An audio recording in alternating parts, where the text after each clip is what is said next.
निर्माण के विषय पर जाने कर रहे हैं। और जब से व्यवस्था निर्माण की मुहिम या फिर यूं कहें कि इस विषय पर लगातार चिंतन मनन आरंभ हुआ है, तब से इस कड़ी में अलग अलग विषयों पर चर्चाएं हम हर दिन कर रहे हैं। तो आज का विषय भी उस लिहाज से बड़ा महत्वपूर्ण है और सर्वाधिक कंट्रोवर्शियल भी लगता है, क्योंकि जब भी हम विवाह की बात करते हैं, हम देखते हैं कि अपने आप को बड़े से बड़ा अम्बेडकराइट कहने वाले, अपने आप को पुराने से पुराना बौद्ध कहने वाले सारे के सारे साथी इस बिंदु पर आकर ठिठक जाते हैं, उनके कदम ठहर जाते हैं, दिमाग सोचना बंद कर देता है। और अंततः हम देखते हैं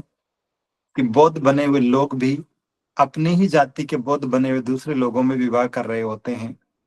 या फिर बौद्ध बने हुए लोग भी अपनी ही जाति में सुयोग्य लड़की या लड़का ढूंढ रहे होते हैं। तो क्या इस बात की सच में जरूरत है कि बौद्धों को बौद्धों में ही विवाह करने चाहिए, उनके बीच ही वैवाहिक संबंध स्थापित करने चाहिए,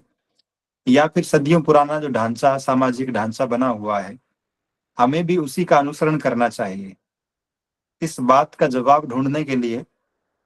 हमें निश्चित रूप से हमारे महापुरुष, उनका लिखा हुआ साहित्य हमारा मार्गदर्शन करता है। इस बात से तो संभवतः कोई व्यक्ति इनकार नहीं कर सकता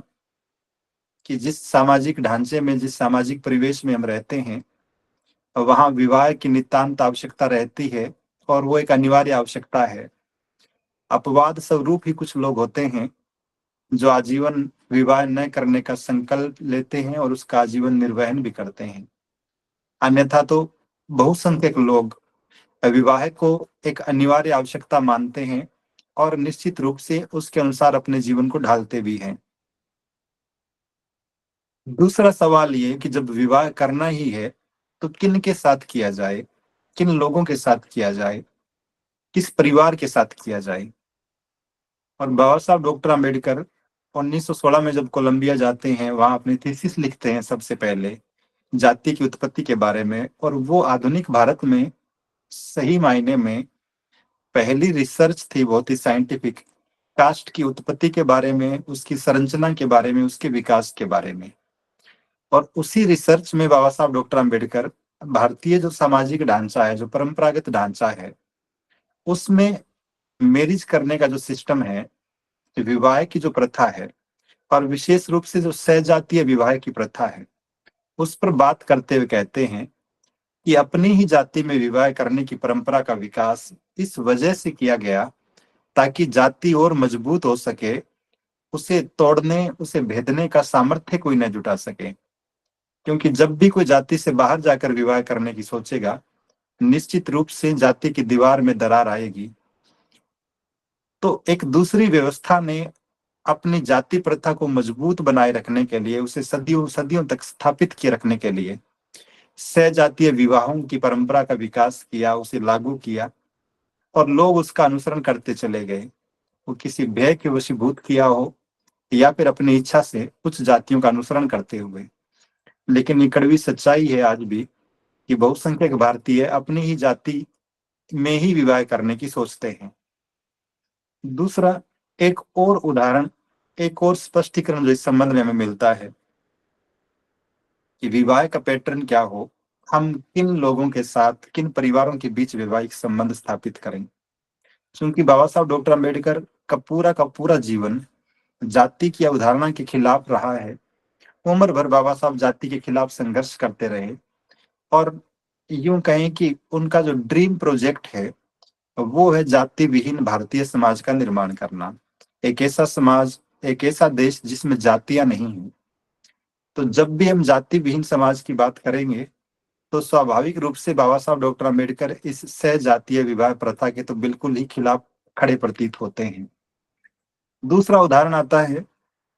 जब हम जाति का विनाश, एनिहिलेशन ऑफ कास्ट बुक किताब को पढ़ते हैं। हालांकि एक दिन बहुत विस्तार से इस पूरे पुस्तक के कंटेंट पर हमने चर्चा की थी, लेकिन बहुत ही संक्षेप में मुझे ऐसा लगता है कि पूरे भारत में जो किताब सर्वाधिक पढ़ी जाती है, सर्वाधिक प्रकाशित की जाती है, वो जाति का विनाश, एनिहिलेशन ऑफ कास्ट है, जिसकी चर्चा आए दिन किसी न किसी वजह से बनी रहती है। तो उस महत्वपूर्ण और ऐतिहासिक भाषण में, उस किताब में, बाबा साहब डॉक्टर आम्बेडकर जाति का विनाश करने के 3 सूत्रों पर चर्चा करते हैं। पहला, कि कुछ लोग कहते हैं कि अंतर जातीय भोज से जातियां, अलग अलग जातियों के लोग परस्पर भोजन करेंगे, इससे जातियां कमजोर हो जाएगी, जाति प्रथा खत्म हो जाएगी। तो बाबा साहब खुद ही रिजेक्ट करते हैं इस बात को कि अंतर जातीय भोज से जातियां कभी भी खत्म नहीं होगी, बल्कि आज के दौर में हम देखें तो ये एक पॉलिटिकल स्टंट की तरह नजर आता है, जहां चुनावों के दिनों में अलग अलग दलों के राजनेता दलितों या आदिवासियों के घरों में भोजन करते हुए नजर आते हैं। तो इस सूत्र को तो बाबा साहब खारिज कर देते हैं। दूसरा सूत्र बचता है अंतर जातीय विवाह का। बाबा साहब खुद कहते हैं कि अंतर जातीय विवाह से जातियां खत्म हो सकती है, कुछ लोगों का ऐसा मानना है। लेकिन वहां पर भी फिर एक उलझन खड़ी होती है कि भले ही एक लड़के और लड़की ने अपनी जाति की सरहदों से बाहर निकलकर विवाह किया हो, लेकिन जब उनके संतान होगी, उनके बच्चा पैदा होगा, तो बाप की जो जाति थी वही संतान की जाति मान ली जाती है।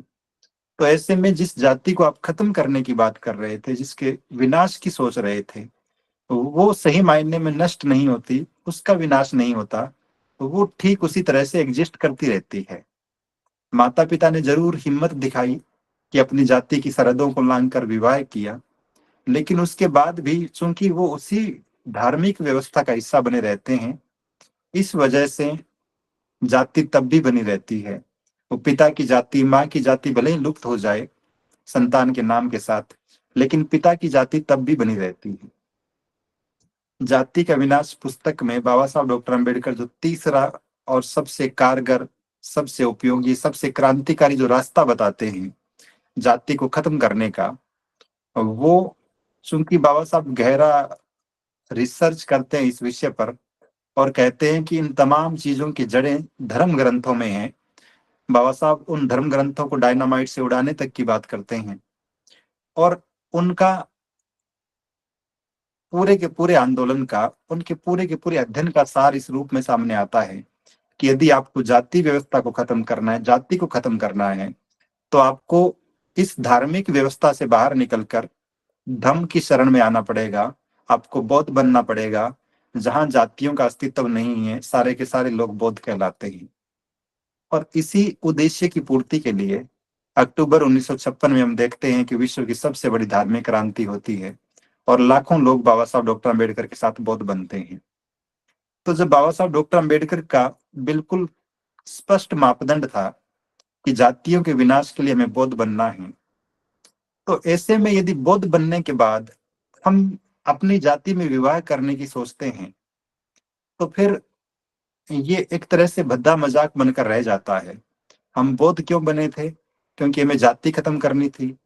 और फिर जाति खत्म करने की घोषणा के बाद अगर हम अपनी ही जाति में विवाह करने चले जाएं, तो फिर इससे खराब बात और कुछ हो नहीं सकती। तो जब हम इस विषय पर बात कर रहे हैं कि एक बौद्ध परिवार को दूसरे बौद्ध परिवार में ही विवाह क्यों करना चाहिए, तो इसके 3-4 मोटे मोटे से कारण मैं आप लोगों से साझा कर रहा हूँ। पहला कारण तो यही कि हम जिस उद्देश्य के साथ बौद्ध बने हैं, बौद्ध बनने का हमारा जो उद्देश्य है, वो बाबा साहब डॉक्टर अम्बेडकर का उद्देश्य रहा है। और हम सब लोग बाबा साहब डॉक्टर अम्बेडकर का अनुसरण करते हुए बौद्ध बन रहे हैं। तो ऐसे में जब बाबा साहब डॉक्टर अम्बेडकर बौद्ध इसलिए बन रहे हैं क्योंकि वो जाति विहीन सोसाइटी चाहते हैं, समाज चाहते हैं, तो निश्चित रूप से हमारा भी उद्देश्य यही होना चाहिए कि हम भी बौद्ध इसलिए बने हैं क्योंकि हमें जातीय दुष्चक्र से बाहर निकलना है और एक नए समाज का निर्माण करना है।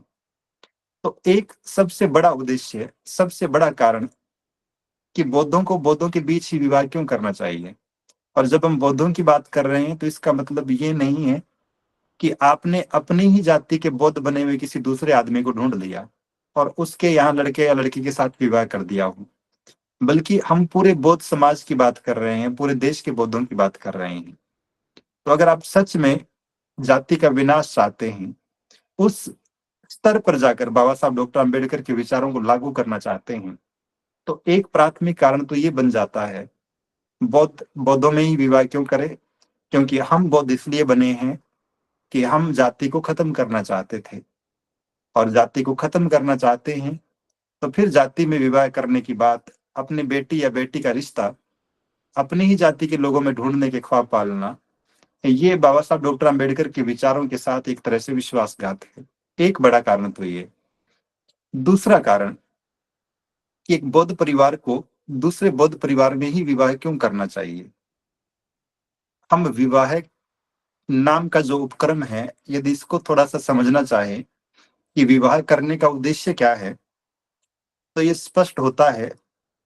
कि दो परिवार, उनके दो सदस्य, लड़का या लड़की जो भी हो, वो अपने भावी जीवन में एक दूसरे के साथ रहना चाहते हैं, अपने परिवार का विकास करना चाहते हैं, संतानें उत्पन्न करना चाहते हैं, वंश वृद्धि चाहते हैं। तो इन तमाम चीजों के लिए हम विवाह की जरूरत महसूस करते हैं। सामाजिक सुरक्षा का भाव भी रहता होगा निश्चित रूप से। और इन तमाम कारणों से जब कोई युवक या युवती विवाह के बंधन में बंधना स्वीकार करते हैं, तो एक और बड़ा महत्वपूर्ण उद्देश्य रहता है। वो ये रहता है कि इस संबंध के स्थापित होने के बाद दोनों लोग बड़े प्रसन्न रहेंगे, सुखी रहेंगे, इनके जीवन में शांति आएगी, इनके जीवन में समृद्धि आएगी, और ये बहुत ही श्रेष्ठ जीवन व्यतीत कर पाएंगे। और दोनों परिवार भी प्रसन्न रहेंगे इस रिश्ते के बाद। लेकिन जब कोई बौद्ध परिवार किसी अबौद्ध परिवार में विवाह करना तय कर लेता है, तब आप देखते हैं कि तमाम तरह की दुश्चिंताएं, तमाम तरह की विसंगतियां पैदा होने लगती है। कोई भी दो व्यक्ति तब तक साथ रह सकते हैं जब तक वैचारिक रूप से उनमें समानता रहेगी। दोनों एक ही तरीके से सोचते हो, दोनों एक दूसरे पर भरोसा करते हो, दोनों एक दूसरे का सम्मान करते हो, दोनों एक दूसरे के काम में हाथ बंटाते हो। लेकिन जहां जब कभी भी अबौद्ध परिवार से रिश्ता स्थापित होगा,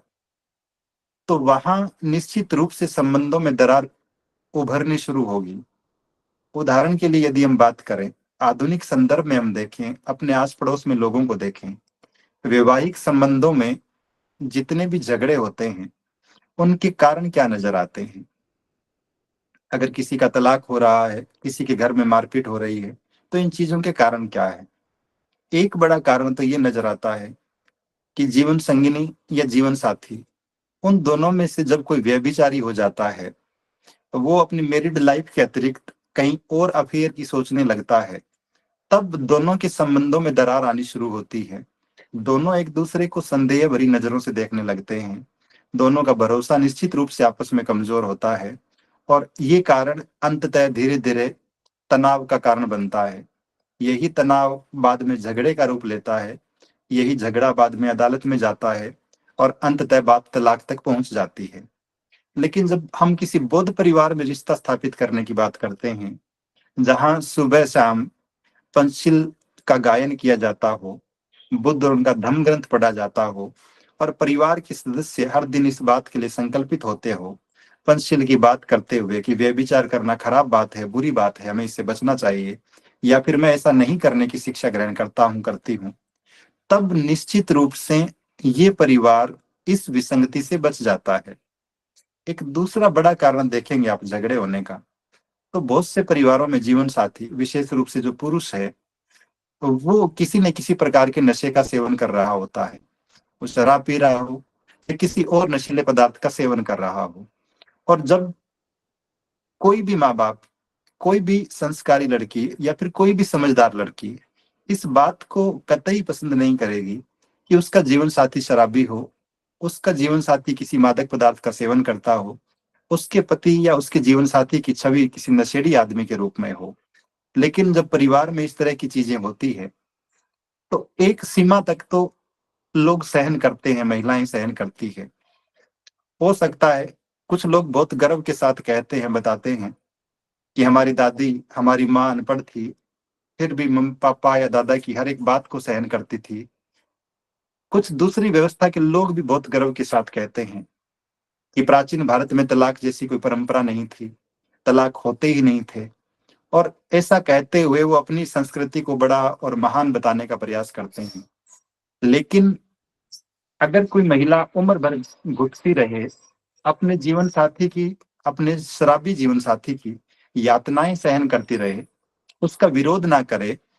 तो इस तरह से उम्र भर साथ रहना भी उसकी सार्थकता क्या है? अब चूंकि लड़कियां पढ़ने लिखने लगी है,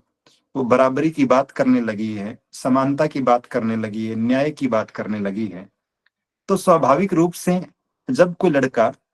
दाम्पत्य जीवन में किसी भी प्रकार की खराबी करने का प्रयास करता है, किसी भी प्रकार की पितृसत्तात्मक सोच थोपने का प्रयास करता है, लड़कियां महिलाएं तुरंत प्रतिवाद करती है। और अगर कोई लड़की भी इस तरह की हरकत करती है, तो निश्चित रूप से लड़के भी उसका विरोध करेंगे। तो ऐसे में व्यभिचार की बात हो या फिर नशा करने की बात हो,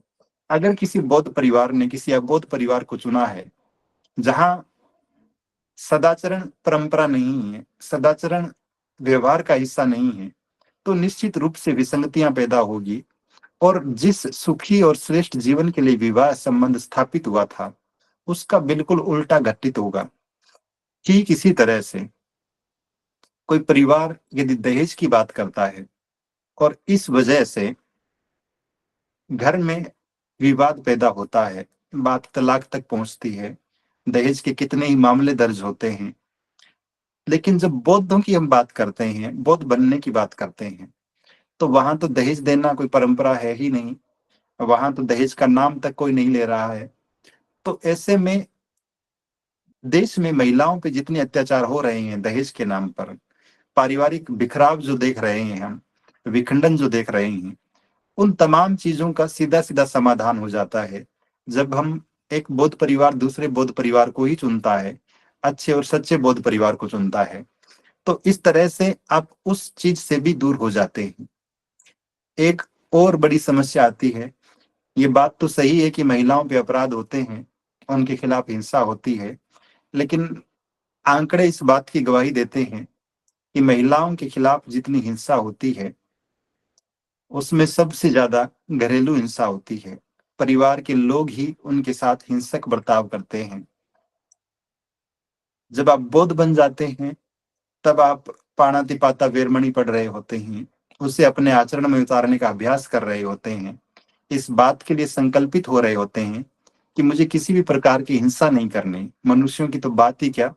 जानवरों तक के प्रति मुझे मैत्री भाव रखना है। तो ऐसे में कोई भी अच्छा और सच्चा बौद्ध ये नहीं कर सकता कि वो अपनी जीवन संगिनी के साथ मारपीट करे। कोई भी महिला ऐसा नहीं कर सकती कि अपने जीवन साथी पर हाथ उठाने की सोचे। तो जिस घरेलू हिंसा से देश का एक बहुत बड़ा हिस्सा जूझ रहा हो और आए दिन इस तरह की समस्याएं, इस तरह के अपराध रिपोर्ट हो रहे हो, अगर एक बौद्ध परिवार दूसरे बौद्ध परिवार में ही विवाह स्थापित करता है, तो निश्चित रूप से वो इस आशंका से भी वंचित रह जाता है। और जितनी भी प्रकार की पारिवारिक कलह होती है, जितने भी प्रकार के झगड़े हो रहे हैं, उन सब से बचा जा सकता है। हो सकता है कि संबंधों में दरार का एक कारण कुछ चोरी की नीयत भी हो, चोरी की भावना भी हो। तो जब आपका जीवन साथी, आपकी जीवन संगिनी चोरी करने वाला होंगे, चोरी करने वाली होगी, तब भी निश्चित रूप से संबंधों में दरार आएगी। लेकिन एक बौद्ध बना हुआ व्यक्ति, एक बौद्ध परिवार का सदस्य निश्चित रूप से इस विसंगति से, इस अपराध से भी अपने आप को दूर रखने का प्रयास करता है। और वो कभी नहीं चाहता, बौद्ध परिवार का कोई भी सदस्य इस प्रकार की किसी भी चीज में लिप्त नहीं करेगा अपने आप को। तो एक और समस्या से आप बच जाते हैं। ठीक इसी तरह से और जितनी भी प्रकार के खराब चीजें आप देखते हैं जो संबंधों में दरार लाने का काम करती है, और इसके बहुत ही एक्सट्रीम लेवल पे हम जाके बात करें, कोई महिला या पुरुष सुसाइड कर ले वैवाहिक जीवन में आ रही विसंगतियों और विरोधाभासों की वजह से, तो इससे खराब बात और कोई हो नहीं सकती। और इस तरह के आत्महत्याओं का कारण भी निश्चित रूप से दाम्पत्य जीवन का तनाव अगर है, तो फिर हम ये कल्पना सहजता से कर सकते हैं कि दोनों में से कोई एक अबोध रहा होगा, प्रज्ञावान विवेकशील नहीं रहा होगा, वैज्ञानिक दृष्टिकोण वाला नहीं रहा होगा। और खबरें हम इस तरह की भी पढ़ते हैं कि अंधविश्वास में डूबा हुआ कोई परिवार अपने ही परिवार के किसी सदस्य की बलि तक चढ़ा देता है, अपने ही परिवार की बेटियों को किन्हीं बाबाओं के आश्रम में छोड़ाता है। तो ये सारी की सारी चीजें जो आप अबोध परिवारों में संबंध स्थापित करके आमंत्रित कर रहे होते हैं, अगर हम इनसे बचना चाहते हैं, किसी भी प्रकार के तनाव से, किसी भी प्रकार की चिंता से जो हम देखते हैं, अगर हम उससे बचना चाहते हैं, तो उसका बड़ा सहज सा उपाय ये है कि बौद्ध बनने के बाद कम से कम हम इस बात को सुनिश्चित करें कि हम अपने बच्चों के विवाह भी बौद्ध परिवार में ही करें, और बौद्ध भी हो जो अच्छे और सच्चे बौद्ध हो, कहने या दिखावे मात्र के बौद्ध न हो। एक और चीज जो स्पष्ट रूप से नजर आती है जब हम ये बात करते हैं कि तलाक जैसी घटनाएं क्यों होती है, वैवाहिक संबंध टूट क्यों जाते हैं, उनमें बिखराव क्यों होता है। आप देखेंगे कि बाबा साहब डॉक्टर अम्बेडकर का साहित्य जब हम पढ़ते हैं, उनके वॉल्यूम जब पढ़ते हैं, तो ऐसे कई अवसर आए जब बाबा साहब डॉक्टर अम्बेडकर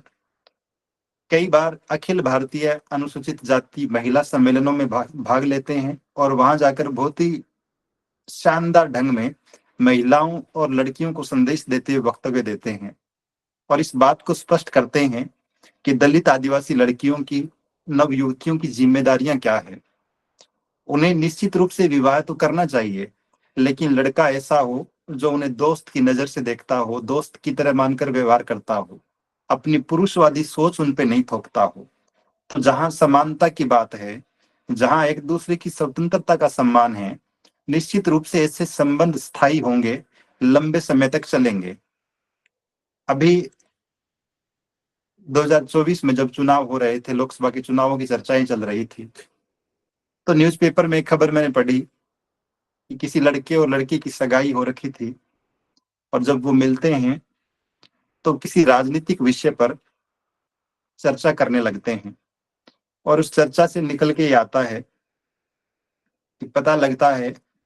एक उन दोनों में से कोई एक देश के प्रधानमंत्री को पसंद करता है, और एक ऐसा है जो विपक्ष के नेता को पसंद करता है। और इस वाद विवाद में इसका परिणाम अंततः ये निकलता है कि दोनों की सगाई टूट जाती है। एक बहुत अच्छे राइटर हैं, दलित साहित्यकार हैं, डॉक्टर जयप्रकाश करदम, उनकी एक छोटी सी कहानी है, 9 बार नाम से, मुझे याद आ रही है। तो कहानी कुछ इस तरह से है कि एक दलित लड़का है जो इनकम टैक्स डिपार्टमेंट में बहुत बड़ा ऑफिसर होता है, और वो आए दिन अखबार में विज्ञापन देखता है, जो मैट्रिमोनियल कॉलम होता है उसमें वैवाहिक विज्ञापन छपते हैं हर दिन। तो एक दिन एक विज्ञापन पर उसकी नजर पड़ती है, लिखा था कि एक ठीक ठाक कद वाली खूबसूरत सी लड़की के लिए जो गृह कार्य में दक्ष है, उच्च शिक्षित है, उसके लिए एक लड़के की आवश्यकता है, एक वधु चाहिए, वर चाहिए, और जाति का कोई बंधन नहीं है। कहानी का टाइटल भी यही है, 9 बार। तो वो लड़का उस एड्रेस पे संपर्क करता है, और वो भी बहुत प्रोग्रेसिव सोच का था, उसे लगता था,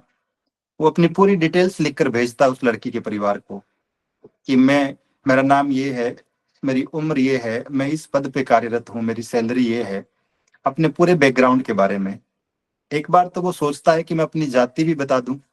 लेकिन फिर सोचता है कि जब सामने वालों ने विज्ञापन में लिखा है कि जाति का कोई बंधन नहीं है, तो फिर मैं जाति का जिक्र करके अपनी संकीर्ण मानसिकता का परिचय क्यों दूं। तो वो लेटर भेज देता है। लड़की वाले जब देखते हैं कि इनकम टैक्स डिपार्टमेंट में लगा हुआ कोई लड़का विवाह करने के लिए तैयार है, तो वो भी बड़े प्रसन्न होते हैं, और उस लड़के को अपने घर पे इनवाइट करते हैं। फिर लड़का और लड़की आपस में मिलने लगते हैं।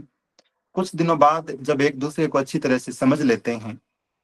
तब उन्हें लगता है कि अब हमें इस अनौपचारिक संबंध को औपचारिक बना लेना चाहिए, विवाह की बात पक्की कर लेनी चाहिए। तो वो लड़का विवाह की बात तय करने के लिए एक दफा फिर जाता है लड़की के घर पे, लड़की के पिता द्वारा बुलाए जाने पर। और वहां जाने के बाद जिस तरह से दामाद की कोई सेवा करता है, ससुराल में आने पर उस लड़के की भी खूब सेवा करते हैं परिवार के सब सदस्य, और उसे अपने दामाद के रूप में ही देखते हैं। भोजन करने के बाद जब ससुर और वो लड़का दोनों आपस में बैठे हुए डिस्कशन कर रहे थे, तो देश की राजनीति की चर्चा करने लगते हैं कि इस बार सरकार किस पार्टी की बनेगी। तो वो जो स्वर्ण जाति का आदमी था, जिसने अपनी बेटी का विवाह करना था और लिखा था कि जाति का कोई बंधन नहीं है, वो कहता है कि सरकार तो शायद राष्ट्रवादी पार्टी की ही बनेगी, लेकिन कांशीराम और मायावती जो है वो गले की फांस बने हुए हैं, ये जाति के नाम पर लोगों को भड़का रहे हैं। तो वो लड़का जो खुद दलित था, वो प्रतिवाद करता है कि ऐसा तो बिल्कुल नहीं है, ये लोग तो, जाति तो हजारों सालों से देश में बनी हुई है, ये लोग तो लोगों को जागरूक करने का काम कर रहे हैं, अपने हकों की मांग कर रहे हैं। तो अचानक से उस ससुर साहब का माथा ठनकता है और वो अपनी बेटी को आवाज लगाता है, उसके पास जाकर पूछता है अंदर रसोई में कि तूने इस लड़के की जाति पूछी क्या,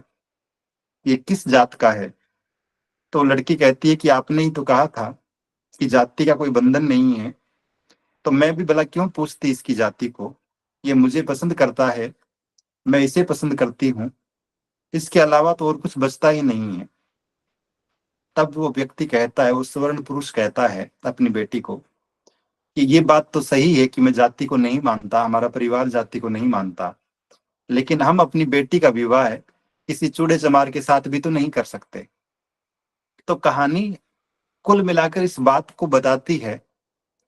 कि भले ही कोई कितना ही क्रांतिकारी और प्रगतिशील होने का दिखावा क्यों न करता हो, जब बात अधिकारों की आएगी, बात आपके समाज की आएगी, तब निश्चित रूप से अगर आपने अपनी जाति से बाहर जाकर किसी उच्च जातीय लड़के या लड़की के साथ विवाह कर लिया, तब भी इस बात की संभावना है कि कहीं न कहीं मतभेद उत्पन्न होंगे, कोई न कोई बात ऐसी आएगी जहां आप अपने ही जीवन साथी को अपने विरोधी के रूप में देखेंगे।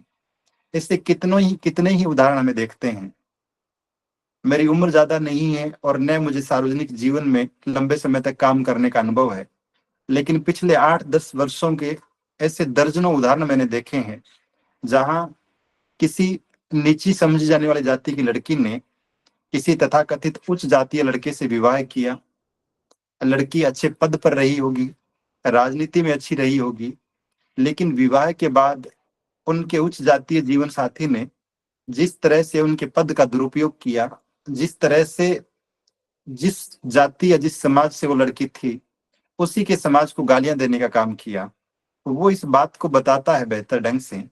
कि कोई कितना ही प्रोग्रेसिव हो जाए, कोई कितना ही प्रगतिशील कह ले अपने आप को, लेकिन जब तक आचरण में, व्यवहार में प्रगतिशीलता नहीं है, व्यक्तिगत रूप से तो कोई किसी को पसंद कर सकता है, लेकिन क्या जाति न मानने की ये आदत, ये व्यवहार दूसरे लोगों के साथ भी वैसा ही बना रहेगा जैसा अपने जीवन साथी के साथ था। और उस मोर्चे पर बहुत सारे लोग विफल नजर आते हैं। तो इस लिहाज से भी आप देखेंगे कि जब तक वैचारिक साम्यता नहीं होगी जीवन साथी के साथ, एक पुरुष जो अपने घर में रहते हुए किसी और व्यवस्था का अनुसरण करता है, किन्हीं और प्रतीकों को अपने घर में रखता है, एक महिला जिसकी आस्था किन्हीं और चीजों में है, ये दोनों जब भी साथ रहेंगे, निश्चित रूप से आए दिन झगड़े होंगे, आए दिन तनाव का वातावरण घर में निर्मित होगा। ठीक इसी तरह से अगर जीवन साथी पुरुष बौद्ध है और महिला अबोध है, उसकी जीवन संगिनी अबोध है, तब भी इस बात की संभावना है कि लड़की निश्चित रूप से फिर कहीं जिद करेगी कुछ और करने की, और फिर तनाव पैदा होगा। तो वैचारिक साम्यता जब तक नहीं होगी, हम जितने भी लोग काम करते हैं, जिस किसी भी संगठन में काम करते हो, अगर उस संगठन में काम करने वाले लोग एकमत नहीं होंगे, वैचारिक रूप से सारे बिंदुओं पर सहमत नहीं होंगे,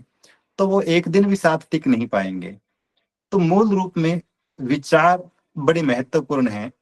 पर ये विचार, एक रूपता इनमें तब आती है, समानता तब आती है जब आप भी बौद्ध है, सामने वाला भी बौद्ध है, उसकी परंपराएं भी ठीक वैसी है जैसी आपकी परंपराएं हैं, वो भी उन्हीं पर्वों में भरोसा करता है जिन पर्वों में आप भरोसा करते हैं, वो भी अपने घर में वैसे ही प्रतीक रखना चाहता है जैसे प्रतीक आप अपने घरों में रखना चाहते हैं। तब ये हो सकता है कि आपका जीवन श्रेष्ठ हो, आपके जीवन में शांति हो, आपके जीवन में खुशहाली हो, और आप बहुत ही संयमित जीवन व्यतीत कर रहे हो। इसके अतिरिक्त तो इस बात की पूरी संभावना है कि आए दिन झगड़े, तनाव, इस तरह की परिस्थितियां निर्मित होगी।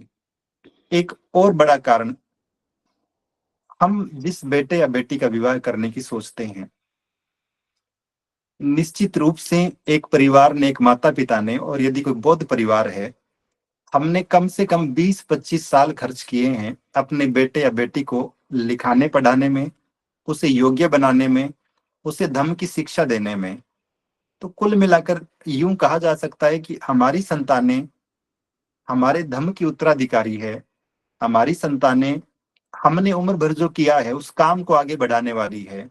हमारी संतानें इस बात को सुनिश्चित करने वाली है कि हम अपने महापुरुषों के विजन को, उनके विचार को, उनकी परंपरा को, उनके आंदोलन को आगे ले जाने का काम करेंगे। तो जिस मानव संसाधन को आपने पिछले 25-30 सालों में तैयार किया, उसका पालन पोषण किया, उसकी पढ़ाई पे खर्च किया, उसे धर्म की शिक्षा दी और एक सुयोग्य नागरिक बनाया, लेकिन जब विवाह की बात आती है और हम उसे एक ऐसे आदमी को सौंप दें जिसे ऐसे प्रगतिशील, ऐसे समतावादी, ऐसे स्वतंत्रता पसंद, ऐसे न्याय प्रिय किसी लड़के या लड़की की जरूरत ही न हो, तो फिर हम अपने घर में तैयार एक धर्म के सिपाही को, किसी भी सुयोग्य लड़के या लड़की को किसी दूसरी व्यवस्था के हाथों के सुपुर्द कर रहे होते हैं। और ऐसे में हमारे परिवार की जो प्रतिभा थी, जो मानव संसाधन था, वो जिस दिशा में अपनी ऊर्जा को खर्च करता, भविष्य में अपना समय जिस व्यवस्था के निर्माण में लगाता, उससे वंचित होकर वो अपनी एनर्जी कहीं और लगाना आरंभ कर देता है, या फिर मजबूर कर दिया जाता है किसी और व्यवस्था का हिस्सा बनने के लिए। तो आप उम्र भर प्रचार करते रहे धम्म का, आप उम्र भर पूरे समाज को समझाते रहे कि हमें बौद्ध बनना है, हमें बौद्ध बनना है, हमें बौद्ध बनना है, और हमने अपने ही बेटे या बेटी जो बौद्ध बने थे उन्हें किसी दूसरी व्यवस्था को सौंप दिया, दूसरी व्यवस्था के लोगों को सौंप दिया, उन्हें ये छूट देकर कि आज से ये आपका है, आपके परिवार का हिस्सा है, अब आप किसी भी तरह का बर्ताव इसके साथ कर सकते हैं। तो जिस परिवेश में हमने उसे भेजा, जिस परिवेश के सदस्य को हमने अपने घर में स्वीकार किया, यदि वो धम्म की व्यवस्था को मानने वाला नहीं है, तो निश्चित रूप से यकीन मानिए, हमने अपने बच्चों की परवरिश पे जो कुछ भी खर्च किया, जो कुछ शिक्षाएं दी, हमने एक बहुत ही सुयोग्य धम्म योद्धा, चाहे वो लड़का था या लड़की थी, बेटा था या बेटी थी, वो एक तरह से धम्म के आंदोलन से दूर कर दिया है। तो एक बड़ा नुकसान ये भी उठाना पड़ता है जब आप अपने बच्चों का विवाह अबौद्ध परिवार में करने की सोचते हैं। तो मोटे मोटे से 4-5 कारण थे जिनकी वजह से ऐसा लगता है, बल्कि ये बात ठीक भी है कि एक बौद्ध परिवार को बौद्धों में ही विवाह संबंध स्थापित करने चाहिए, ताकि न केवल हम अपने महापुरुषों के विचार को ठीक ढंग से इम्प्लीमेंट कर सके, बल्कि जाति का समूल विनाश करते हुए एक आदर्श बौद्ध समाज, एक आदर्श बौद्ध व्यवस्था का निर्माण कर सके, जो न केवल हम सब के हित में हो, बल्कि आने वाली पीढ़ियों के भी हित में हो। और दमभूमि का आंदोलन निश्चित रूप से इसी दिशा में निरंतर आगे बढ़ रहा है। अब बौद्ध समाज आचार संहिता का जो कार्यक्रम 10 नवंबर को होना है, वहां पर भी हम सब लोग इसी बात की घोषणा करने वाले हैं, उस आचार संहिता को स्वीकार करने का संकल्प लेने वाले हैं कि हम अपने परिवारों में, हम अपने बच्चों की, हम अपने लड़के या लड़कियों की शादियां निश्चित रूप से बौद्ध परिवारों में ही करेंगे, ताकि धम्म की व्यवस्था स्थापित हो सके, धम्म की व्यवस्था गतिशील हो सके और मजबूत हो सके।